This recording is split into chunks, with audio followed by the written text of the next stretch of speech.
Hi, it's Alaska Granny. We don't know what the future holds, but we can be certain that hard times come to all of us.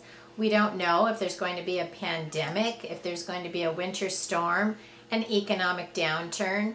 The latest emergency of the day seems to be people are concerned with is coronavirus. We don't really know what the future holds for any of us on any single day, but we do know that emergencies will come. It's a great time to talk about basic food prepping. What's basic food prepping? It means making sure that you have a nice supply of shelf-stable foods, pantry foods that you could open and eat, or you could prepare with very little cooking, very little preparation, very few additions, and you could serve a meal to your family. If you did become sick, do you really want to have to go out to the store? If there is a trucker strike, what are you going to do if there isn't any resupply in the stores? What if there's a winter storm and you can't get out to the store? There are all kinds of reasons why having a supply of food on hand just makes sense. Having a supply of food on hand means that you store what you eat and you eat what you store. That means you're rotating your foods. So you want to have a nice supply of foods that you know that you and your family are willing to eat. Get a nice variety of things and get multiples of them so that no matter what, you can open your pantry, open a can or a package, and prepare meals in a hurry. Sometimes we're just overscheduled, and being able to get a meal on the table in a hurry can avoid an emergency situation. There's all kinds of just sensible reasons to have supply of food on hand. And because it's important to rotate your foods, I've been going through using up the foods I have on hand and trying to replace them with foods that we like, foods when they're on sale when possible, and foods that make sense considering what your tastes are and what you're preparing for. What do you expect to be able to do? What kind of meals can you make from the foods that you have on hand? Well, this is my latest supply, and this is going to go into the back of my food pantry because you always want to be rotating your foods. First in, first out. So after you use food on your pantry, you want to push the foods in the back to the front of your shelf, just like they do in the grocery store, and then the new foods that you buy go behind them in the pantry shelf, so that you're rotating the food. The ones in the front are the ones you eat first, and they're the oldest foods, and then the new supply gets put in the back. Does that make sense? How you resupply and you restock it, you put the new food in the back. If you just keep piling it, pushing things to the back, and pushing the food in front, you're never going to rotate the foods in the back, and then sometime when you really need to eat out of your pantry, you may find that you have lost foods that have been in there so long they're expired, they're no longer safe to eat, or they may have even leaked or exploded and caused a disaster in your pantry.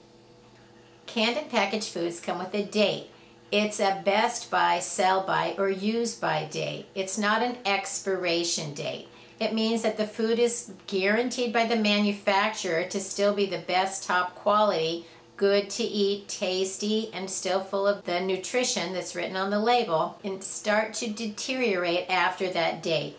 Many foods can last long past the expiration date, but it's not a good idea to plan to use the foods long after. I have lots of videos about foods that I have prepared long past what some people call the expiration date, but they're not expired. It's the best by, use by, sell by date. Many of those foods are still good to eat, a few of them not so much. So it's best to try to use up foods within the guidelines on the package. But if it goes past that date, don't be afraid to open it and give it a good inspection. If you ever notice that a can is leaking, something doesn't look right, a package looks maybe like rodents chewed on it, something doesn't smell right, anything that, like if you open a can and it bursts or it smells off or just doesn't look right. If you ever have a bad feeling about it, throw it away. It's only $1 or $2 worth of food, and it's not worth getting sick over trying to get the last cent out of your expired food. Don't plan to eat to the very last bite.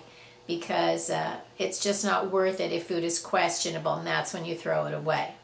So I've recently been to the store. This is the new Stockpile that I bought. And like I said, this is going to go at the back of my pantry because I've been using up the foods in my pantry. And let me show you what I have and some of the reasons why I chose each item. First, I have a nice variety of fruits and vegetables. It's hard to find fruits and vegetables with a sealed up can. It's getting more and more that you can only find things with a pop-top can. Some people think that the pop-top cans aren't as sturdy and don't last as long. It's nice to buy the cans with the solid ends when you can find them available. It's also nice to have some smaller sizes if you just want to have a snack. Put one in a lunch, stick some in your bug out bag, spread them around throughout the children with a plastic spoon in case there's no power, then there's no dishes to clean up. You already have it in a serving size container. Pasta should be considered a forever food. If you store it in a cool, dry place, it keeps for years and years. I've kept pasta for 10 years. It was still good when we ate it. It tasted just fine. As long as you take it out of a paper package and you store it safely out of the air and away from any bugs that contaminate it. I always figure a pound of pasta goes with a jar of sauce. Get a nice variety of them. They come in different flavors, different varieties. It helps you rotate and have fuller flavors and varieties. Even if you serve the same type of food over and over, if you add spices or you get different varieties of sauces, it can change it up so you don't get food fatigue and boredom. Consider having something like the Parmesan cheese to sprinkle on top. It doesn't have to be stored in the refrigerator as long as it hasn't been opened. I like to stock up on tomatoes, canned tomatoes, and tomato products like picante sauce. You can stir it with some of your rice and beans, make something different. And I even have stored a few cans of bean dip. It keeps about a year, gives more variety to your food if you're only eating out of your pantry. Then macaroni and cheese is a nice thing to have on hand. Even if you don't have butter and milk, you can boil the noodles and add the packet, and these can last past their expiration date. But after a couple years, the little cheese packets don't seem to last. But the macaroni is still good, so never throw it all out if you find that it's expired or past the best by use by sell by date, because the noodles themselves will probably be fine even if the little cheese packets aren't. I also chose a couple of organic and white cheddar, things that are just a little different flavor variety of just macaroni and cheese. Those have a shelf life only of about a year. And something I don't normally buy, but I thought, well, it's good to have a few extra other different kind of things on hand. Some of these kind of chow mein, hot and spicy noodles, ramen noodles, these would be good. They have a shelf life about a year. They're easy to just add water. If you see something different you've never tried before, don't buy a bunch of them if you don't know if you like it. Buy one, take it home, try it out. If you like it, get more. If you don't, be thankful that you didn't buy 10 of them. And then you can use your grocery dollars and your food storage dollars to try things that you will find that you like more. I'm a huge fan of already prepared, ready-to-eat meals that are in a can. They keep for many years. You can open them, eat them out of the can if you have no way to heat things up, and they're still going to be fully cooked, ready to go, and you're not going to have an additional emergency that you have to boil water or cook it or prepare it in some way. You don't have to prepare already ready to go meals that are already in a can. So look for full meals ready to eat. Things like chili, ravioli, baked beans, refried beans, and soups. Soups come in so many different flavors and varieties. They're easy to open them up, heat them up, and you can extend the meal of a can of soup by adding noodles, pasta, rice, serve it over mashed potatoes. There's all kinds of ways that you can make it a heartier meal. Soups come in so many varieties. You're bound to find flavors that everybody would enjoy. And if you did get sick and you got the flu or a cold, a nice warm bowl of soup can help you feel better. Canned meats are an important way to have protein that you're stored with your food. If you enjoy eating meat, find canned meats that are palatable to you. Spam is a great thing to have on hand. If you don't like Spam, don't store it. Just like anything else. Store what you eat and then eat what you store. People in my family think Spam is the greatest thing ever. I don't particularly enjoy it, but I have it on hand for my family members who expect to find Spam on occasion. In an emergency, would I eat it? Probably, but not everybody would.